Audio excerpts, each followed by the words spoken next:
speaker person. I have been in Sierra Club for several years and I admire Chris with all my heart. She uplifts me.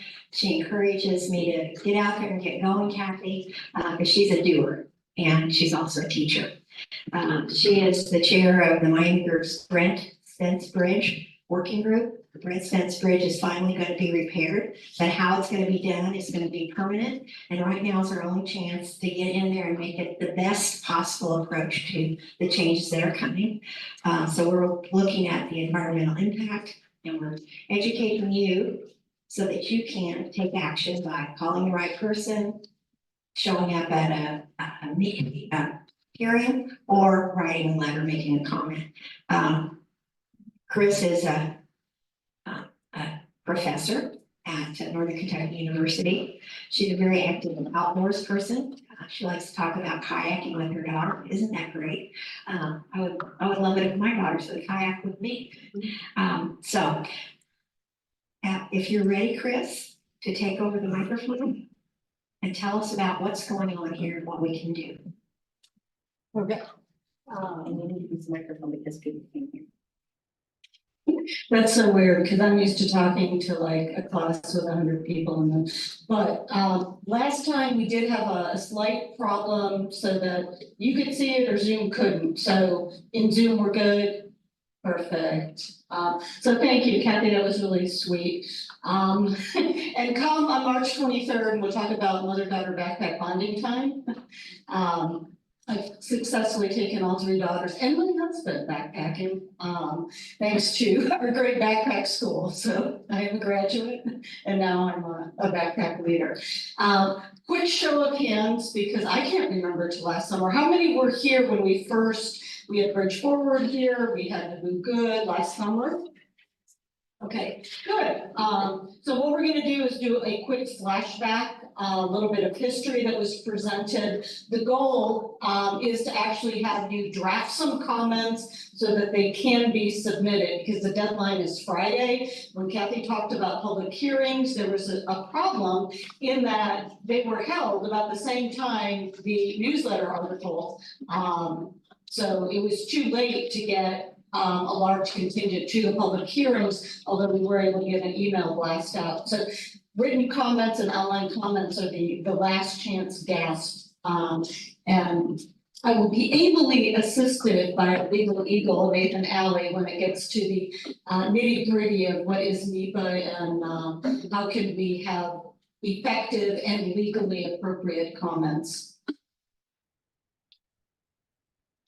So we've always been concerned from the beginning of any highway planning. We have made our voices heard at the Ohio, Kentucky, Indiana Council of Governments, which is our regional metropolitan planning organization.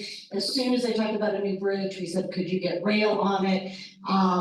What they come up with, of course, is just more and more lanes. So I think it was Bob Park that one of our committee members who aptly described it as the spaghetti problem.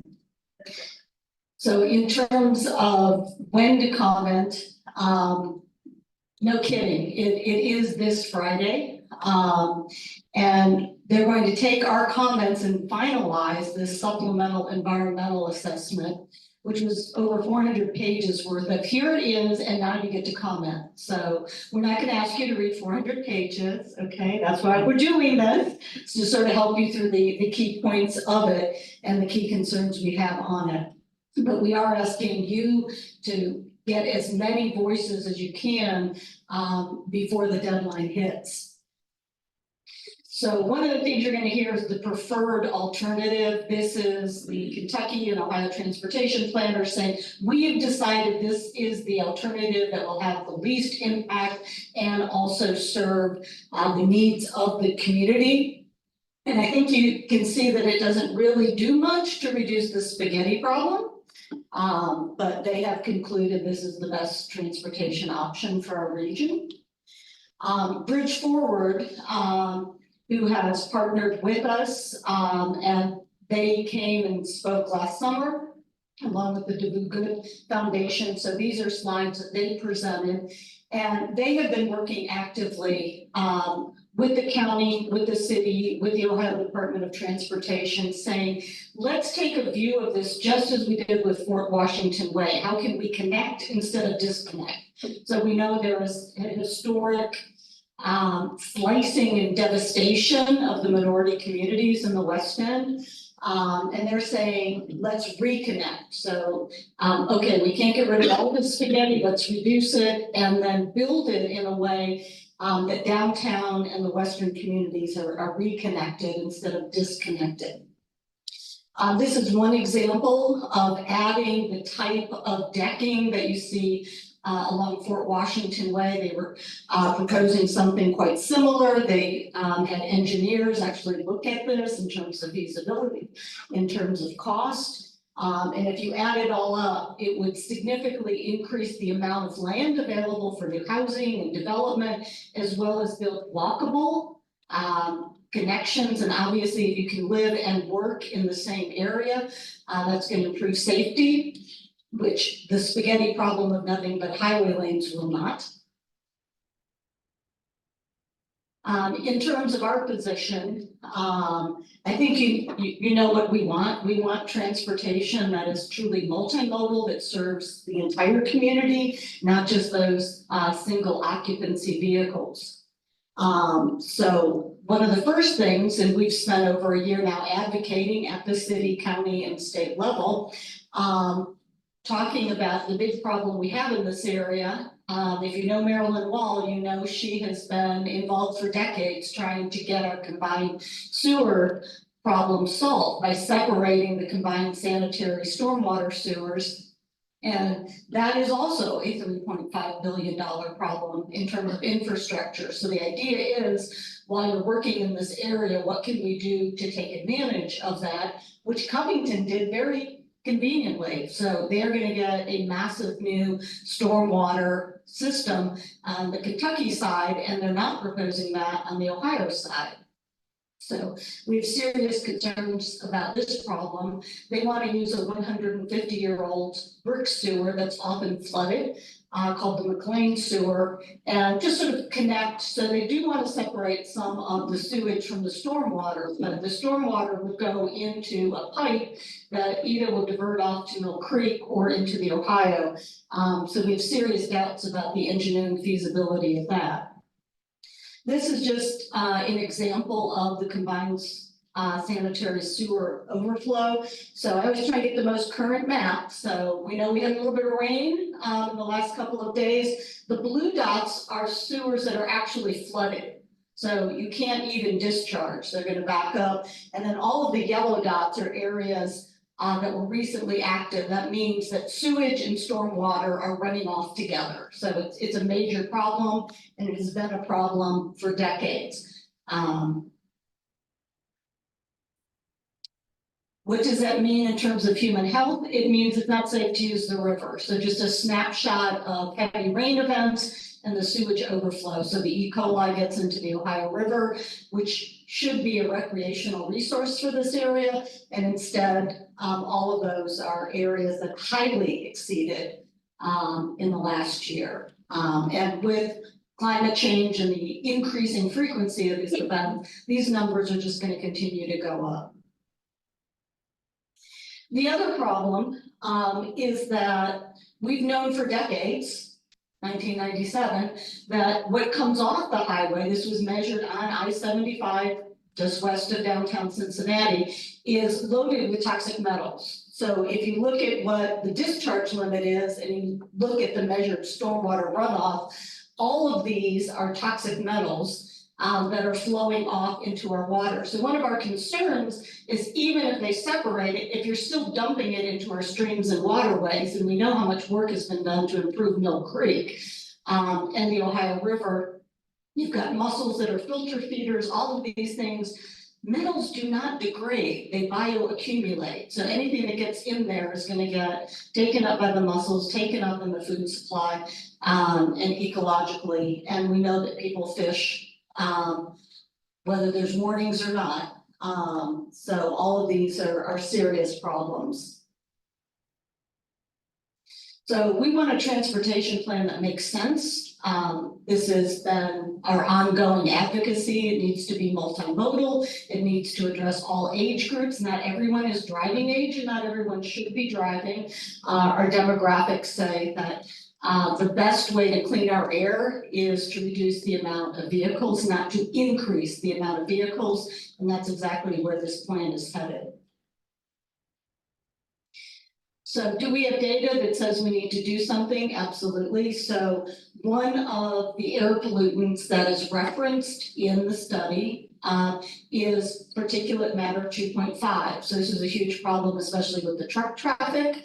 And as the amount in the air goes up, your life expectancy goes down. So this has been measured. Cincinnati is not in a good place relative to other areas of the country. The other problem is we have an ongoing, we're in the valley, so the pollutants that are emitted stay here. So we have those stagnant air days, and it disproportionately affects minority communities. So their asthma rates are higher, they're closer to the highway. So we have strong disagreements with the environmental assessment that says there's no impact, and we'll summarize those a little later.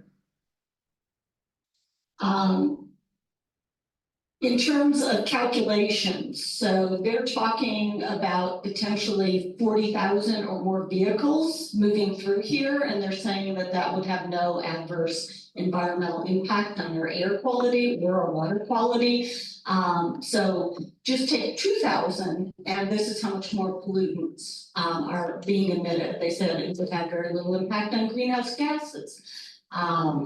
So they're being overly optimistic in terms of where our vehicle fleets are going, because every time we try to have more stringent CAFE requirements, they tend to get blown up in Congress. Every time we try and improve, look at the air quality alert, which is a separate issue with industrial pollution, it tends to get watered down, weakened, and delayed. So very much overly optimistic in terms of who will be driving what kind of vehicle. Just go out on the road, go to a parking lot and count the number of super SUVs and super duty trucks. They're going to be on the road for a while to come. What else do we know about our own local data? So Patrick Ryan, who was in grad school with me, has made his whole career on modeling air pollution, measuring it, where the heavy truck traffic is, and then looking at the human impact. So they started with infants and they've been following these children for several years now. So they had an increased risk of wheezing, respiratory problems in their first year of life. And they're continuing now to look at other outcomes. So we know that these pollutants not only affect the lungs, they affect the heart, they affect the developing brain. So that has been shown in numerous human studies where they actually measured pregnant women and the amount of pollution that they were exposed to, followed their children up through adolescence and the number of problems they have with IQ, with behavior, and a number of other adverse neurological effects. So these are maps that I love to show because even during the slowdown, I'm asthmatic, so moderate is, we've been seeing moderate through this winter with ozone, which is typically thought of as a summertime problem because the sun is going to hit the nitrogen oxides, converted to ozone. So moderate means you're going to have an impact. And certainly last summer, now we have Canadian wildfire smoke getting down here. We have to take that traffic and add in these other environmental issues. So our air quality is not improving at all, even during the slow times under COVID. So with this, I'm going to turn it over to Nathan to sort of walk through, and then we'll summarize what we found in those 400+ pages and what we're hoping you will join with us in offering up your comments. Thank you, Chris. I get to do the exciting part and talk about federal legislation. Hi, everybody. My name is Nathan Alley. I work with the Sierra Club here in Ohio. I'm based, of course, locally, and I've been driving over this bridge my entire adult life. And so it's my pleasure to talk to you today about what actually the National Environmental Policy Act, is why we're talking about this 400 and some page document, what we're asking you to do or think about doing this week when you might comment on said document and the project. So the National Environmental Policy Act of 1970, we call it NEPA for short. It's a cute little acronym that people like to use. I like to use it. It is a law that was passed along with a large spate of our modern environmental laws. So think the Clean Air Act, the Modern Clean Air Act, the Modern Clean Water Act, the Endangered Species Act, the National Environmental Policy Act. And you can see up on the slide there, it really primarily directs federal agencies and federal decision makers to consider the environmental impacts of their proposed actions. And the action could be driving pylons into the Ohio River. It could be funding an agency that's going to drive pylons into the Ohio River. And in some way, if the federal government is making a project move forward in its decision-making capacity, and that project may have a significant impact on the environment, they have to go through this NEPA process. And where we are is at, let me look at my next slide here. It's been months since we did this. Oh, maybe I used the wrong arrow. There we go.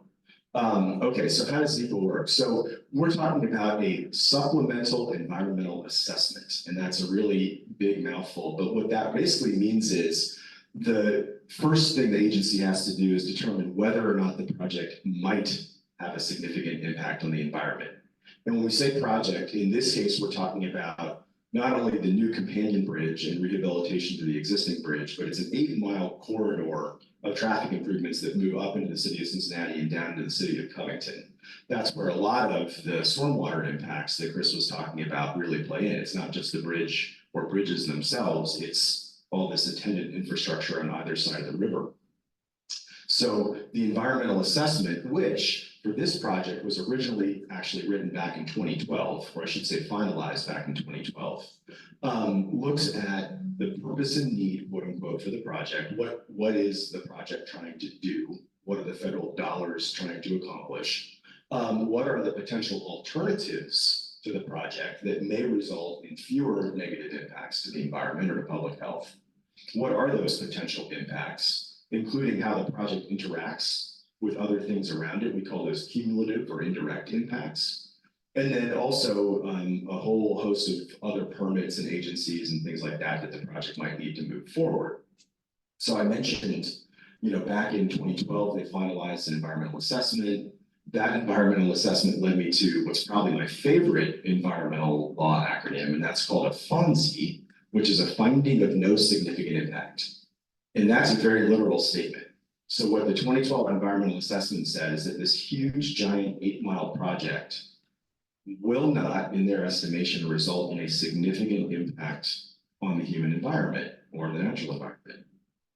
It's kind of mind-boggling if you think about it. How could a project this big not have a significant impact on the environment? Well, that's significant in several ways. I guess this slide doesn't really speak to it necessarily, but if in an alternative universe, if the environmental assessment had found that there were significant impacts that might occur to the environment, they would have to fulfill what's actually, talk about a 400-page document. What they really probably need here is an 800-page document or a 1,200-page document called an environmental impact statement, which details in great specificity what all those significant impacts really are to the environment, to public health, to safety, et cetera. But we are constrained, if you will, to this 400 and some page little document under NEPA. And so that was back in 2012. Obviously, this is 12 years later. Things have changed, not only environmental conditions on the ground, what the project might look like, but also how NEPA, the National Environmental Policy Act, is administered. So I'll give you, for example, the 2012 environmental assessment. I don't think it talks about climate change specifically at all. It's not a category that's called out in the document. Well, since then, court decisions, federal guidance, et cetera, have determined that these things do have to specifically study climate change in addition to water quality, air quality, safety, et cetera. And so you'll find in this new supplemental environmental assessment, there is a section on climate change. It's week, but it's there. But what the supplemental environmental assessment that we're talking about tonight really does is it looks at what has changed since 2012 in the document that was prepared then. If you think about it, a lot has changed since then.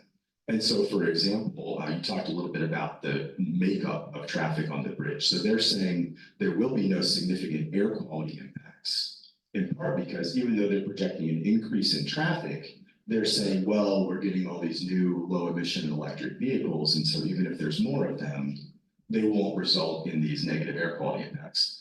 I just read the other day that even though we've seen, well, the bottom line is that data changes on an almost weekly basis. We were looking at a larger than we expected curve of uptake on electric vehicles. Things were going really well. And then just a week or two ago, they came out with data that said basically all the early adopters, as we call them, people with the wealth, the interest, the desire to save the planet. As soon as all those people have bought their electric vehicles, you're left with the great mass of everybody else. And all of a sudden they've hit this plateau. And so we don't know when the bulk of traffic on the bridge is going to be electric, whether it's truck traffic, passenger traffic, et cetera. So there's all these questions that we have. And that leads me to probably the biggest take home that I want to leave you all with tonight. We're talking about asking you to comment, quote unquote, on this 400 and some page technical document.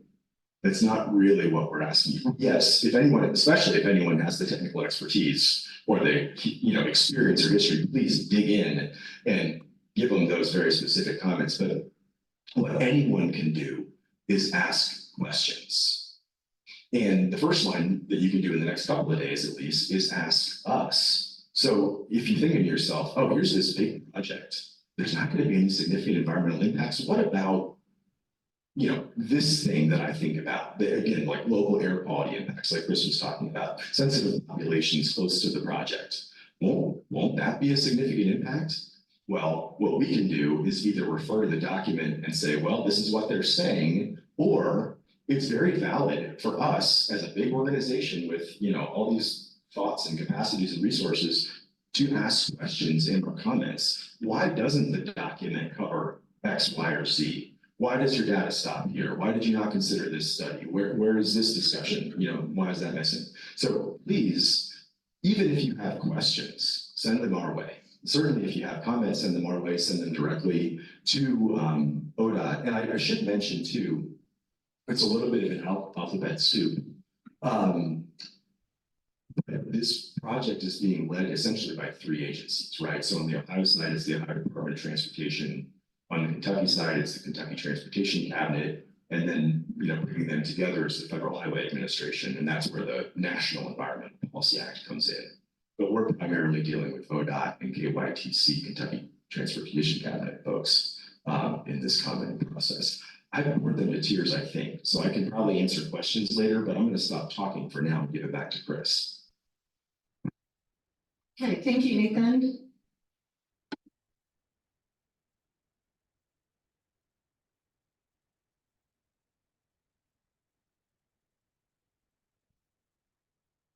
So yes, there will be a pop quiz, right? There are pens, there are papers. If you really are motivated and want to fill something out and turn it in, we'll mail it on your behalf.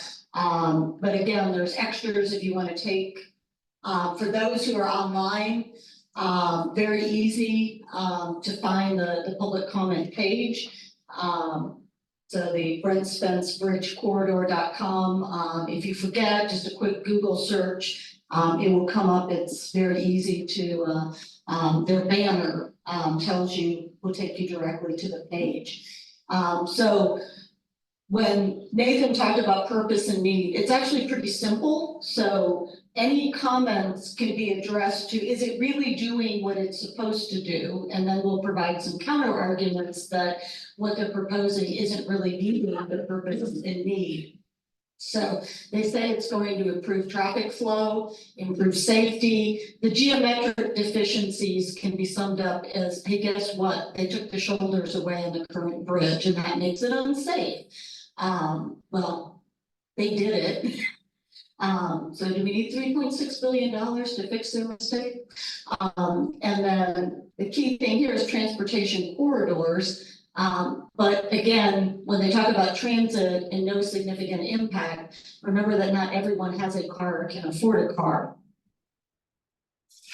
So SEA is the supplemental environmental assessment. Why are we concerned? Number one, they've tried as hard as they can to shoot down every idea Bridge Forward has had. They say it's too expensive. They say that it's not feasible, even though they've had engineers look at it, look at the alignment, how to reduce the footprint. They've made some minor changes to the footprint and say, well, we reduced it. And that is their explanation that, hey, we address that concern. We made some minor modifications. The biggest, when I did my 2 minutes worth, that's all you get for public comment. I used the word environmental injustice as many times as I could, because single mode of transportation is not serving the people who live in that community. We need multimodal, and there is a specific line about disproportionate impact on these communities, and to say that we're going to force you who don't have a car to use this bridge to solve your transportation issues is just ludicrous and cannot be justified by any common sense. You don't have to be an engineer or a scientist. We know it doesn't address the stormwater runoff. They allude to something called BMPs or best management practice, but there's no plan to monitor. We already know that the runoff is toxic, so how can you say you're adequately dealing with the stormwater? They want to take it directly into our waterways, so it doesn't adequately address that. We did the math. We know it doesn't adequately address the air quality issues. Cannot possibly address greenhouse gas emissions with the number of vehicles they're projecting. And then there are some specifics. So on the Kentucky side, they're losing some parkland, they're losing some recreation facilities, and they acknowledge they're losing 90 acres of high quality habitat for endangered species. And they say, well, that's okay, because we're going to give some money to this bat fund. Well, that doesn't solve our problem. You've destroyed our ecology, our environment. Sending money counties and counties away does not prevent the ecological impact where we live and where we work.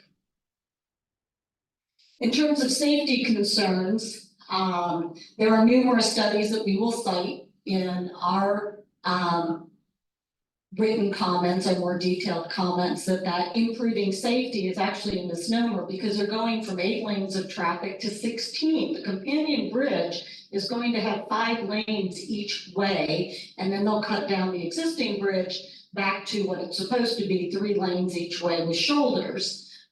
So that would improve safety. So every highway engineer that has looked at merger mania has discovered it increases risks. And one of those studies happened to be done right on Ohio highways. And guess what? This is just a little example of what they call the weaving problem. So think about that spaghetti, and now they're adding spaghetti, and you're going to have 2 bridges merging into one on either end highway. And then think about the Ohio side, where you could be going to Fort Washington Way, you could be going up 75, you could be cutting over to 74. We look at the whole corridor.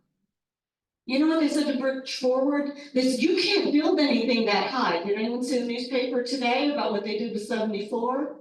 85 feet up. They called it a roller coaster. So you can't do it here. You can't go up and over. That's really difficult. But they just did it. Up to 74. So if you look at the safety record, if you look at the data, and it's in this country, it's in every other country with major interstate highways, merger mania is a mess, and it leads to not only more accidents, but more severe accidents. So again, who's at highest risk? Guess what? Elderly. I thought it was funny that the author's name was actually Mergia. Mergia on merger mania.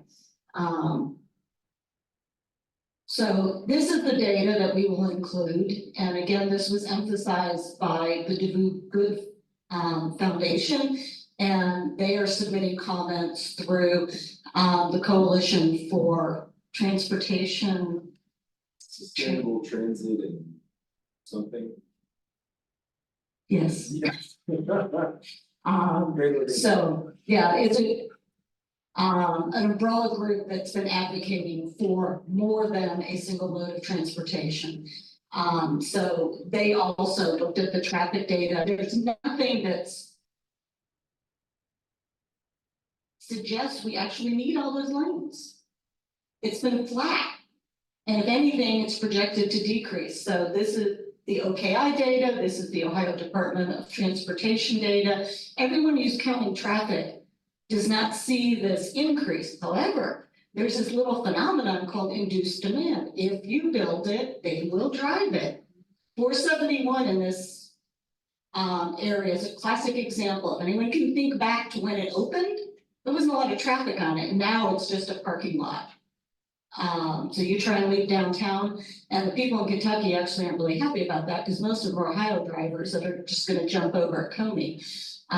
So induced demand means you'll get increased traffic, but it'll just become congested again. So now you have more congested traffic sitting there in merger mania because that slows down traffic, more accidents. Has anyone ever been stuck on a bridge that's been shut down for an accident? You're there for a while and all that pollution is just continuing. So the traffic does not support the purpose and need. In terms of environmental justice, these are maps again from OKI.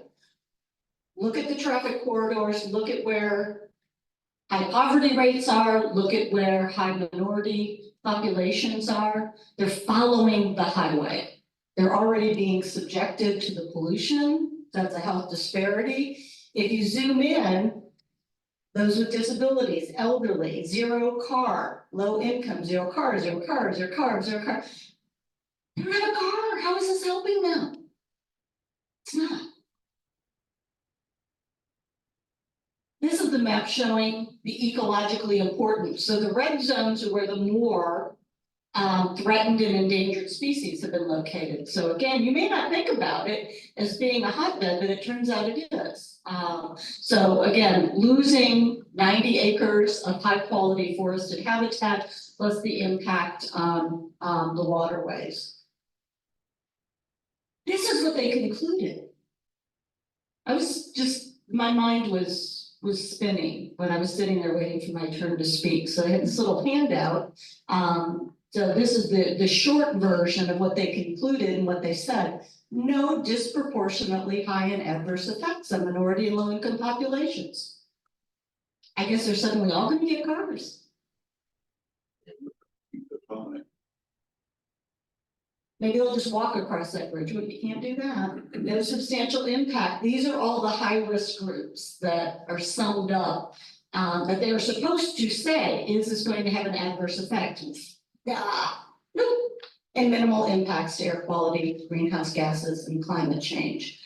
We're not buying it, and I hope you're not buying it either. So what we want you to do is ask questions, take some notes. You can mail the form, the address, you actually fold it up and you just mail it, or if you don't want to pay for the stamp, you can go to the public input, Brent Spence Bridge. So again, this link is available. So I thank you for your time. We wanted to make sure there was plenty of time for you to add notes, add comments, add your own thoughts and ideas, but Friday is it. So yes, Karen. Question, how do they believe that 16 lanes is gonna improve safety? Magic math. I mean, how, They claim that it will improve the traffic flow. Therefore, it'll all be good. But anyone, again, like I drive 275 from Northern Kentucky to Anderson, it goes from 3 to 2 to 2 to 3. Every time you have that is where you have the slowdowns and you have the wrecks. And you can see the little crosses, unfortunately. so get it, you know, you're making more room for more traffic. The other thing is, if they do cut the footprint down, so this is something specific, Kathy, we'll get you next. If you say that 16 lanes from 8 lanes, that's doubling your capacity, and it's not needed, you could save a lot of money, and you could do some of the bridge forward ideas. If it was possible to put rail on there, leaving it wider, we're not gonna have a problem with that, but we asked that question, they said, oh, it's not strong enough for rail. So if it's not wide to allow for transit later, then there's no point in having that wide of a bridge. It's going to be, has anyone ever seen a project go down in cost? You want to decrease the costs, decrease the footprint, decrease the number of lanes. Kathy? Should we ask for clarification or proof through annotation of these statements they're making? Because I could say a statement about, there were 45 people in this room tonight. And who, you know, there isn't. How do I call, and so therefore, I'm going to say blah, blah, blah. I mean, I can make something up, but if I'm called to annotate it, prove this research or prove the data, I mean, that calls people out. I mean, I think that's also the basis of a court case. If you lie on these recommendations based on, I just made it up, then that's not really an adequate or legitimate statement for the NEPA or the woozy-woozy. Absolutely, and just so you know, our allies through the Do Good Foundation did last year file a civil rights complaint because of the environmental justice issues. And their position is you do need to do the full environmental impact statement, and they have seriously questioned the data. There has even been some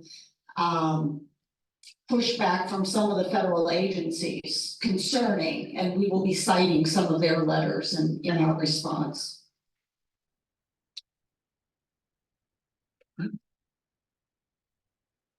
Question, comment, you want to Question. go ahead. So is there something specific that we or Bridge Forward is asking for regarding the multimodal? I mean, did Bridge Forward say that it should support light rail or bus lanes or pedestrian walkways or bicycle lanes or, you know, what's the solution for multimodal that we're asking them to adopt? Good question. So we're saying any transportation plan that is single mode is on its face not meeting the purpose and need of the transportation issues of this area. Bridge Forward is very focused on the Cincinnati side, and they have been pressuring. So if you live in Cincinnati and you want to contact council members or the mayor, who seems to be a stumbling block, they're afraid that they're going to lose the money. But again, they had multiple public meetings with experts in highway planning, in urban planning, that looked at what you would get back in economic development and the potential to, if you look at the density of population west of I-75 and how it was decimated by that construction, the idea is that you could build that back. So you would have a significant impact economically, but also serving the communities that were adversely impacted, which is part of the reason these laws were modified, so that if you had a disproportionate effect in the past, you're supposed to address it this time around, and they're not, they're making it worse. But it still basically sounds like we're saying they didn't do something that we'd like them to do, but we're not very specific about what we wish they would do. That just seems like a weak, relatively weak argument. You've sort of hit the nail right in the head though, Barry. It's a bit of a chicken or egg because sometimes we don't know what to ask for if we don't know what the impacts are going to be. So that's why we need a more robust study of the project and what it's actually going to do. So Marilyn Wall and others, Bob and Chris and others, have spent a lot of time looking at what the impacts might be to the Metropolitan Sewer District and stormwater in general. We've got some very detailed questions and comments. However, there's still a lot of information that we just don't know. And one of the things, so the weakness in NEPA is that it really only requires study at the end of the day, unlike some analogous laws in other places that then require you to actually avoid or mitigate the impacts. NEPA really just requires you to identify them. However, there are so-called environmental commitments in this document that talk about things that they're going to do to either avoid or improve the situation. And one of those is avoiding stormwater impacts, and to what extent are they going to do that? They've shared some thoughts with us, and I know that folks have concerns about their ideas or further ideas. And so that's why I say questions, Kathy and others, very valid at this point. They may very simply point you to page 245 of the EA, and your answer might be, right? So the thing is, and if we didn't put a fine point on it, they are required to respond to every comment that they receive on the supplementary environmental study. They're not going to write you a letter, but in the final document, there will be an appendix that basically summarizes or lists or links to all the various comments that they've received. And there's basically like a spreadsheet of their responses to it. You'll find that they'll oftentimes sort of answer a question once and then, see back to our answer on question 2 or whatever it might be. But no question is off the table, because again, they might simply have a good answer for you, but at least then they've identified it. And a lot of times they don't have a good answer. I think I said what I wanted to get up and say, but. Yeah, I think the specific things are reducing the number of lanes on the bridge, because if they're not gonna put rail on it, there's no need for it. In terms of the sewer issue, why is Covington getting brand new infrastructure and we're getting 150-year-old repurposed sewer, brick sewer? In terms of specifics, anyone who has asthma, heart disease, or knows someone can make a very specific personal comment about the adverse effects. In terms of health disparities, all of these issues that are related to air pollution disproportionately affect minority populations. So mentioning that is a specific ask. Are we going to change this project to create a rail system or a better transit system? No, but scaling it back can save resources that can be reinvested. So talking about, although it's not NEPA, it never hurts to say, what are you doing with $3.6 billion? Because everyone points to this as a once in a century investment. So it has to be done correctly, it has to be done well. I'd encourage Bob to, you haven't made any comments, but you've certainly been following this for a long time. Well, these are difficult issues, and I wouldn't necessarily agree with everything that's been said. The problem with NEPA, from my point of view, is there's no ultimate accountability. When we complain, these institutions do not want to do anything really different. So they will make these answers that are basically bullshit answers.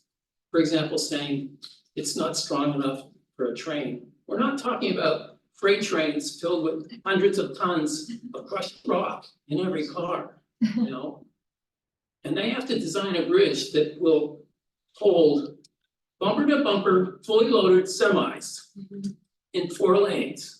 I mean, they have to do that and then multiply by 2. And commuter rail is not that heavy. So that's just a bullshit answer. And we don't have any way to cross-examine their responses. They're just gonna say, we've looked at it very carefully. We got 400 pages. Now we're gonna move on. So I think the political problem is really more local. We have to go to the local people and say, if you go along with this, you might end up with a white elephant. You might end up with a lot of problems that cost a lot of money, and we didn't get much for it. We ought to show them they could be embarrassed. So I'm wondering if we should make a contact with the Hamilton County Commissioners, even though, aren't they involved in this in some way, as well as AFCAP, I mean, I don't live in Cincinnati, but I can certainly call that office and say, here's what I'm supporting. And I can also say, I supported you when you were running for various offices. I mean, I I mean, I put my feet on the ground for you, and this is an issue that is important to me, and I'm letting you know that. And the same way with those commissioners, surely they have some voice in here, somewhere that's Hamilton County. Cincinnati is a part of Hamilton County, or am I wrong on that one? No, we have been communicating, just to reiterate, with the city, with the county, and with the state for more than a year now. So we've submitted comments to them, we've had meetings about the sewer issue. It took several months from October till January, but we had to sit down with the Metropolitan Sewer District, with Denise Treehouse was there. The trouble with the commissioners is only 3, so if you get 2 in the room, it's a quorum. So we kind of have to meet, either go to their commission meeting or meet with them one-on-one. Similarly, we've had conversations, so Mika Owens was there, Mark Jeffries was there at the meeting to discuss these plans. But again, something specific you can ask for are what's called performance standards. Don't just say you're gonna use the best available technology or best management practices, prove it. It needs monitoring. The other thing to remember is optimistically, this is gonna be going on through 2030 or longer. So if you know through the valley, I-75 has been under constant construction. So they do a poor job of mitigating the erosion, the runoff, and the congestion during construction. So we're talking about 15 years of construction mess and safety issues related to that. That they just have a very poor track record. I did want to just reiterate though that, you know, this particular instance, the county and the city are not decision makers and are not responsible for this document. So we want them to advocate for our positions and questions through this process, but we already fought for them to become stronger players at the table, and unfortunately were rebuffed by the federal government and by the state agencies. And so we definitely want to advocate to them. I'm not suggesting not to, but the real target, at least for this week, is the agencies that we've been talking about previously. That The makes sense. suggestion I would make to all of us in this room, and all those that are on Zoom, it's a tsunami of 25 people send you a comment. So every comment that you make should go to our elected officials, even if they're not on the power board right now, they still have power in the state of Ohio, in the city of Cincinnati, Chamber of Commerce. I'm just telling you, if they got 25 comments tomorrow, it would be a tsunami. It's not that many people who say that politicians say, oh my God, that's a lot of people. I'm just saying, it's not that hard to do. If you decide to go and make some comments, copy them and send them to the mayor, send them to the 3 commissioners. It's not hard to find that out. I'm just saying, if all of us did that, it would be like, oh my God, because they say 1 person represents 10 people who didn't comment. I learned that out from legislative advocacy. I'm just saying, we could be the tsunami.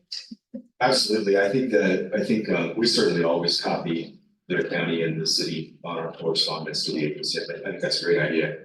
I see some comments in the chat. I think I'm going to go ahead and just start addressing them, and I'll give it back to Chris. But the first question from Jean is the mining group making any proposals to correct the adverse impacts that we're talking about, public transportation, ways of ensuring that the natural habitat along roadways and interchanges is preserved? And so to answer Jean's question, yes, and that's, I kind of elided over this earlier, but the old chestnut is that the heart of the NEPA process is the alternatives analysis. So what can we do to satisfy that purpose and need we talked about, but do it in a way that is less harmful to the environment? And so there are, for example, some alternatives that have not been studied in any great detail that would, for example, add fewer lanes or have different interchanges, et cetera. And so one of the things that we want them to talk about, study, and think about are alternatives to what they're proposing now that would not increase or would not impact natural habitat, would not preclude public transport in the future, whether it's light rail or otherwise. I'll hand it back to Chris. So I know Sally had a question, but our Zoomers, we're kind of being ignored, so I just want to make sure that, I did notice the chat, so thanks, Jean, and then what solutions are we proposing to offset the stormwater impacts?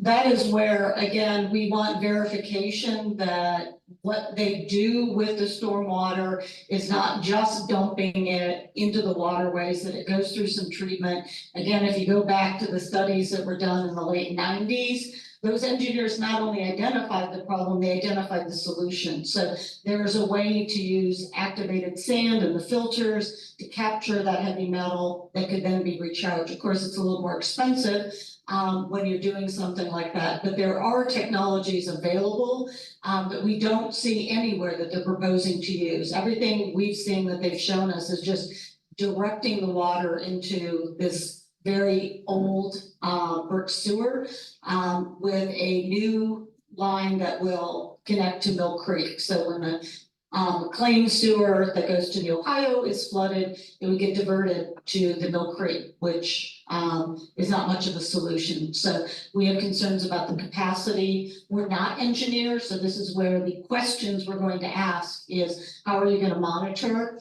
And what we've heard in our meetings is a lot of the hand waving that you see in the document. Well, they might be able to improve transit access if we build a highway. That's not really a solution. It literally says may, it doesn't even say it will solve that problem. Issue 7 is bringing money. And it's intended, so make sure your issue money, 7 money is used correctly and not just for highway expansion. That's something you can continue to advocate for outside of the scope of this. So we have a transportation committee, not just a Brent Spence Bridge group. Sally? Oh, yeah, I just, a couple of things. One, since it's so imminent for comment, and we wanna get not only the Sierra Club comment, but we wanna get a lot of people to comment, is there a way to throw up the address to comment to on our website tonight?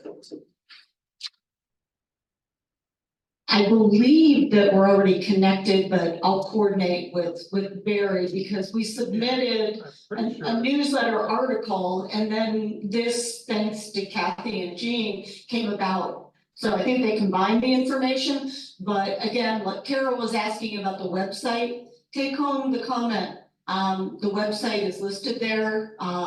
So if you forget, we can have a direct link to that site. I had a follow-up. I'm gonna tag on to your first question and then you can, so it's very important that we get our comments in this week on the environmental assessment. It's a very important step in the process and they can't move forward without doing it properly. That's not the end of the story and it's not the end of our advocacy or our participation in the project. And so they're going to be pursuing what's called design build contract, which is that they're essentially designing it and building it as they go along. So as to quote unquote be more flexible, they're building it in 3 phases. So the 8 miles are broken down into 3 different chunks. And so we, even after this week, we will continue to advocate to decision makers for a better project. This is an important milestone. We don't want to miss it, but it's not the end. And did you have another question, Sally? Oh, I just had a thought, which was, there was a show on public TV about great architecture and impactful building in the United States, and it showed this one very old bridge, and it's still there. It was built a long time ago, and it has a commuter train that goes under the bridge. So it's not like adding a lane, it's under, so that whatever the structure is that has to hold all those trucks passing over should be able to accommodate that underneath. So I thought that was pretty clever. Yeah, It's gonna be a two-layer bridge, as is the old one. Right. Yeah, what we need them to do is design it to a degree of strength that can withstand even, light rail in the future. And it may be that, as Bob pointed out, it could already be that, Yes. Has separate bus lanes or truck lanes been considered or recommended at any point during this process. So to take your questions in turn, so have they considered dedicated bus lanes and have they considered dedicated truck lanes? So to answer them in reverse, the idea of the companion bridge, the new bridge, is to separate sort of the freight traffic and the local traffic. So they're already trying to take the trucks and move them away from people commuting to work across the bridge.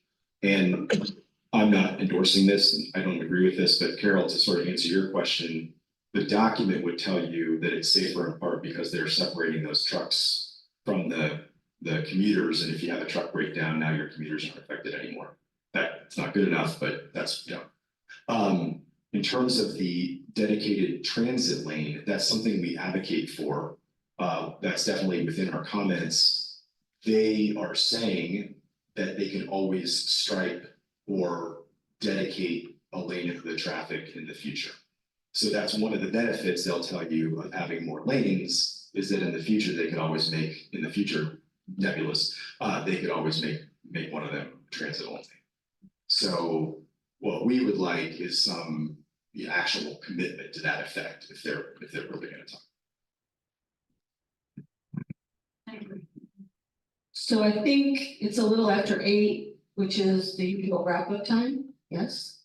So if there are last minute questions, Nathan and I will stick around and really appreciate those who joined us in Zoom as well as here. So thank you very much.